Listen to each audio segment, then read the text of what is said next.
Affinity can create lots of different star designs. They can also be used as flower designs as well, such as this. I'm going to show you how in this video, PC or Mac. First thing to do, where are all the stars in Affinity? Let's just go over here. I'm using Pixel here, but you can of course use Vector as well.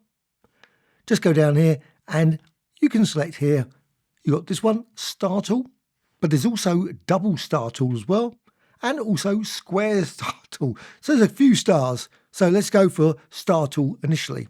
So Star Tool, click and drag, and you can see you'll get a design like this. Of course, depends on the colour that you've originally set for the fill and also the stroke.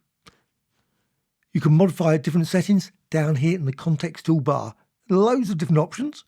Go to View and down here to Context toolbar and Show. And now let's go for number of points, and you can increase it, maybe make it 48. That's the maximum there. But with lots of things in Affinity, you can override that. So instead of that, you can put 300. Let's go for 300. So you get very, very intense. Let's also just at the same time reduce the width down so you can actually see the actual result of that. So you get something like that. Now, it's not particularly the most manageable star in existence, but it creates some dramatic designs. But also, you've got here, outer circle, so you can modify that and you can see, let's just reduce that down because it's just way too much. You can see the result of outer circle and also inner radius as well.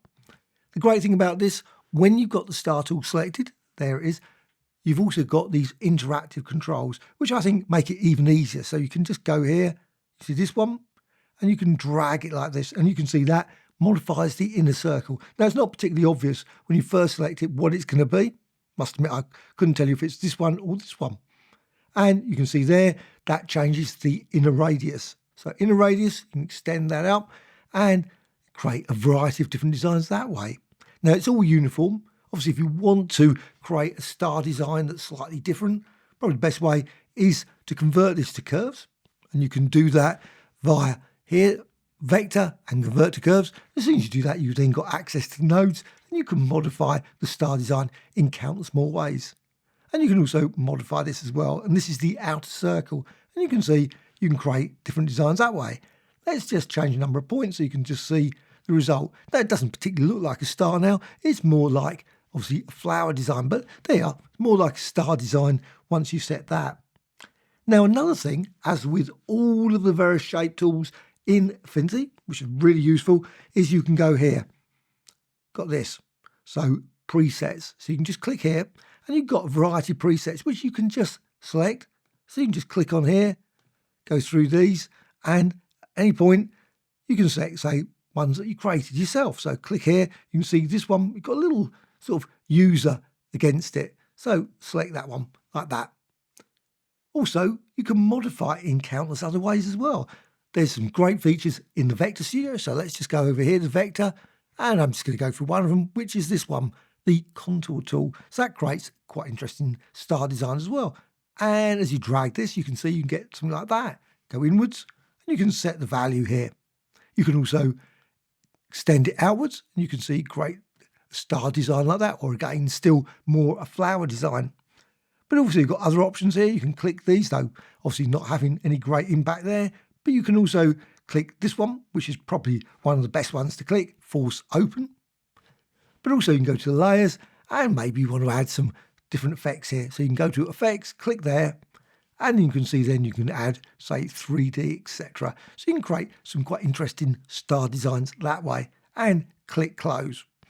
However, it's still live. So if you go back here, let's just go back to the Pixel Studio. I can go here to the star and I can now simply just turn it back very quickly by clicking here and going here.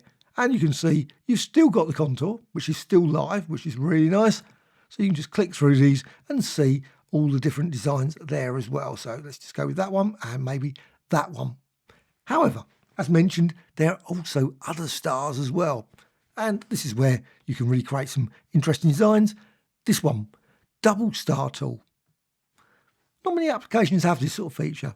Many have star tools, and actually some applications took forever to get a star tool, and it's I'm not going to mention names of various products, so let's just drag this here. And again, you can see now you get this, the double star, which is obviously just a combination of stars.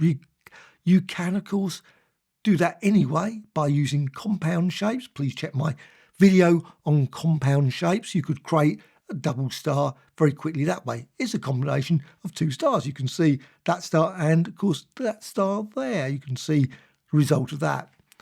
But also what you can do is you can gain exactly the same settings, point radius. You can change these, though I think there's one. Actually, one thing that this does lack is any sort of curvature feature, which is a pity. But still, you've got inner radius here. You can see you can create that. In fact, that would be really good if they'd added the curvature features as well. And points, and you can see you can create some quite interesting designs there. And again, you can do exactly the same as before, though, of course, when you push it too far, let's go for 200, you can get a result like that. Obviously, you get lots and lots of points. You can see you've got there's the very long, and then there's obviously the slightly shorter one. And you, of course, can modify the settings there and change it here to create, again, lots of different designs. It's also, as with the other one, you got this. Just click here, and you've got these presets. So you can just click here, so you can just run through this. I think that one's quite a nice one. Nice sort of chunky sort of double star design. And you can click that one, And of course, once you've got this, you can see the different settings that you can use to create this design.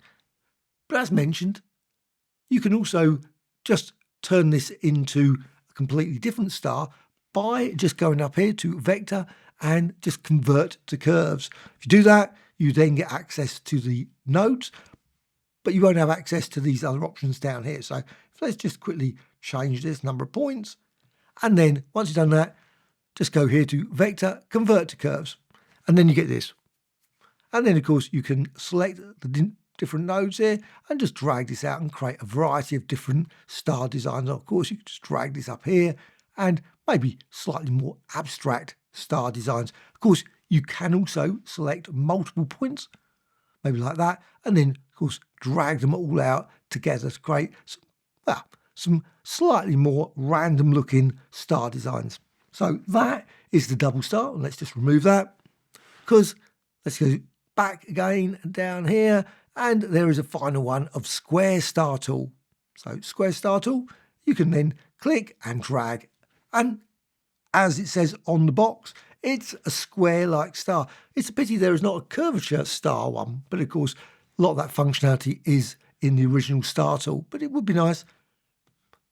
What you can do is, again, modify this. Now, there's even less settings here. It's going down. You can see the settings. You've got cutout, as it's called, and you can see the cutout. All it does is, if you reduce it down, you get this sort of like little cuts here. I guess that's why it's called cutout. And you can, of course, go the other way to create something like that. And again, you can modify the number of sides, and you get this sort of star design, which I think is quite nice. Lovely, like square design like that, perfectly reasonable. None of them look like stars, ultimately, of course, but it's still can modify this. And let's just push it up to 48. Again, that's the maximum there, but you can always set it to, say, like 100. So there's it, 100 there. But exactly the same as before. Let's just go over again to the Vector Studio. You can select that. And with that, you can go here to the contour tool. And the contour tool, you can then drag. And you can see as you drag that, you'll get a variety of different designs. But also, you can again go down here and you can click here. Now, obviously, depending on the actual star. And you can, of course, modify it in here as well. You don't have to be in pixel, because here it is exactly the same thing. So here's the square tool. You can then go here and you can change the settings. So you can just tweak these, and you can see as you tweak those, you get a variety of different designs that way. Maybe you just set it to something like 39 instead of 100. Obviously, the contour is harder to see when it's greater than that.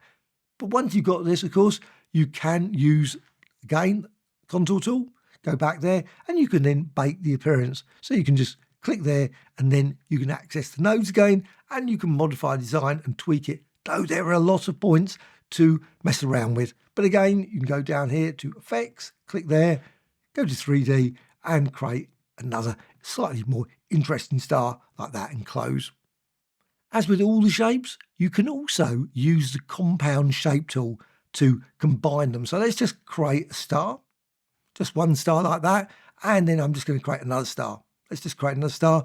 And then I'm just going to rotate it. So let's just rotate it a bit like that. So it does actually, in a sense, create the double star. And you can then, of course, drag over there. Now, I'm just going to quickly go to vector because you've got access to all these options here. You can, of course, customize this to actually add them to the Pixel Studio as well. Personally, I wish they'd added them to the Pixel Studio. But you can click here and then you can align. Now, you can do that. Right click, there's alignment here as well. So that's another option. It's just that I always generally go up here for that. Okay, so once you've got your design there, what you can do is they're both selected. See there in the layers, you can go to vector and then not convert to curves, but create compound. So create compound and you've got that. Now, the great thing about this star, you can expand this out and you can see the star, you can select it. And also it's still live. So you can still go down here and you can change inner circle. So you can change that or go for outer circle. You can also resize it, of course. And also this as well in a radius. So you create a variety of different designs. Also, you can go here, just click and you can subtract something like that to create, again, a slightly more interesting star design like that, made of obviously fragments of stars. It's still live, so you can still go and edit it, modify it. So always just select it here, star, and go here, number of points, and you can then change this. And you can see as you do that, you then go back to this compound and you've got a design like that. And again, this design, you can apply layer effects. Just go to effects, just here, click there, and 3D again, and just make certain you've got the radius set in there, or outer shadow like that. So lots of different star designs can be created. Now, this design, if you want to store it away, unfortunately you can't store this to a set of presets. It'd be really nice if you could, but you can always, of course, just go to Window and then down to General and Assets. And then you can just go here to the Assets and I'm just going to say selected so I can then add from selection and you've got your star there. So you can always at any point just drag it back into the document and create multiple star designs like that super quick in Affinity version 3. Hope you found this of interest. Any questions or thoughts, please let me know in the comments below. Bye.